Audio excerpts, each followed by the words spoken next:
ஆனா இறையாட்சியை நம்ம ஒத்துழைப்பு இல்லாம இறைவனால் கட்டி எழுப்ப முடியுமா அப்படின்னு கேட்டா நிச்சயமா முடியாது. ஏன்னா நம்ம இந்த ஜபத்தை ஜபிக்கும் பொழுது பெயர் அளவுல சும்மா ஜபிக்கணுன்றதுக்காக ஜபிக்கிறோமா, இதை உண்மையாக உணர்ந்து ஜபிக்கின்றோமா? இதுல ஒரு முக்கியமான ஒரு கருத்து இருக்குங்க. அதை படிக்கும் பொழுது எனக்குள்ள ஏற்பட்ட ஒரு மாற்றம் இருக்கு இல்லையா, அதற்கு நிச்சயமா அதை நான் உங்ககிட்ட பகிர்ந்துகிட்டே ஆகணும். அவ்வளவு பெரிய தாக்கம் எனக்கு. இறைவனுடைய இறையாட்சியை விண்ணுலகத்தில் இருப்பது போல மண்ணுலகத்திலும் இருக்க வேண்டும் என்று நம்ம வேண்டோம். ஆனா வேண்ட நம்ம அதற்காக என்ன முயற்சி செஞ்சோம்?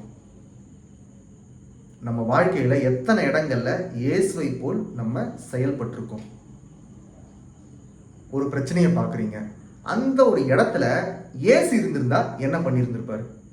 ஒரு வயசான ஒரு முதியவர் ஆதரவற்று கிடக்கின்றார். அவருக்கு ஒரு தண்ணி பாட்டில் வாங்கி கொடுத்துட்டு ஒரு ஹோம்ல அவங்கள சேர்த்து விட முயற்சி செய்யலாம்.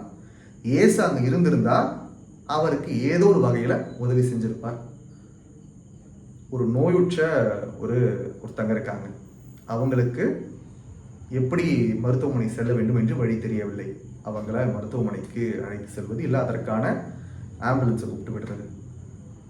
ஆதரவற்ற குழந்தைகளை பார்க்குறோம், நிறைய பள்ளிக்கு போகாத குழந்தைகளை பார்க்குறோம். பல இடங்களை வேலை செஞ்சுக்கிட்டு இருப்பாங்க. குடும்ப சூழ்நிலை காரணமா, ஏதோ ஒரு காரணமா வேலை செஞ்சுக்கிட்டு இருப்பாங்க.